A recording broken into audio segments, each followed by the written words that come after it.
let's look at how the body can be organized. It's a very complex organism, so it's important to have ways to study it.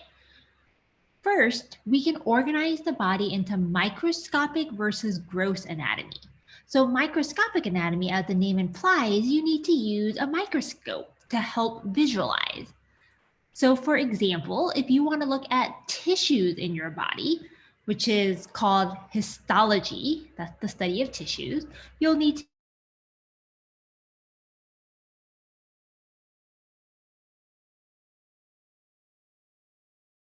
microscope to study the cell.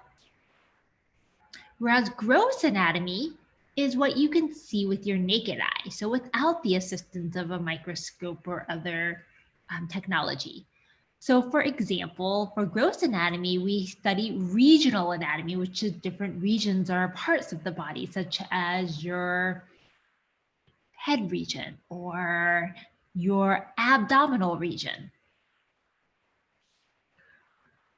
You also study systems with gross anatomy. So in other words, system-wide, such as the nervous system would be your brain and your spinal cord. So notice those are large parts that you can see with your naked eye.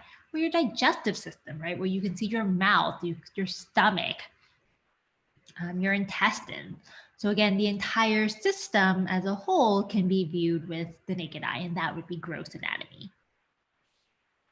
And surface anatomy. And that's what you see just by looking at someone right now, like what's on the surface of their body, such as their skin, their hair, their eyes.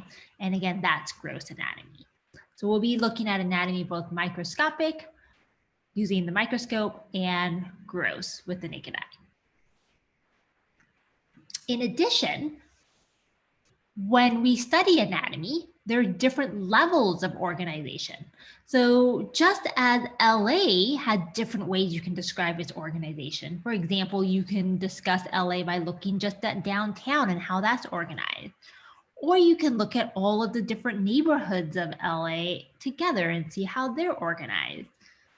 You might also just study LA from the Hollywood sign and know where you are in LA.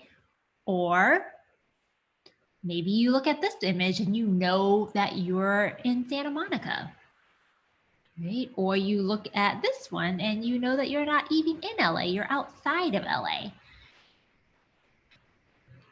Or perhaps you can look at LA based on traffic patterns and which freeway you're on. So notice there's many different levels in which we can organize LA and study LA, and each one is unique. In fact, you can maybe even say, let's look at LA and study LA by the types of people that are there.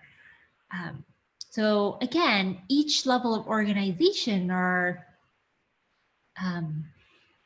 way to look at LA has different values to it. So it's the same thing with the human body. We can't just look at it from one aspect or one level of organization. We have to look at it from multiple levels of organization. So the way we're going to approach the levels of organization in this class is to start off with the smallest and work our way to the largest levels of organization of the human body. So for example, the smallest would be atoms. Individual atoms would be like an oxygen atom, a hydrogen atom, a carbon atom, and all of these atoms are the building blocks for your body. The atoms come together and form molecules. So for example, a classic molecule would be H2O or water, which makes up about 2/3 of your body. Molecules such as water, H2O, is two hydrogens and an oxygen atom together. Molecules and atoms are at the level of chemistry. So you'll find out that chemistry is going to be critical for studying the human body because it's the foundational level. Next, if you combine molecules together, they'll help form a cell, and the cell is the smallest functional unit of the body. In other words, the cell works together to help living organisms. Cells come together and they make tissues. So when cells form tissues, the tissues help function, and we'll talk about the main tissue types of your body. Tissues come together to make organs. So for example, a heart or a liver. Organs come together to make whole body systems. So, for example, the heart is part of the cardiovascular system, and the liver and stomach are organs that are part of the digestive system. And then you can combine all 11 systems together to make the entire organism, which is the human body. So we'll address this anatomy class looking first at the levels of atoms and molecules and cells, and then work our way up to tissues. And then we'll study organs and systems together to finally complete the entire human body or organism.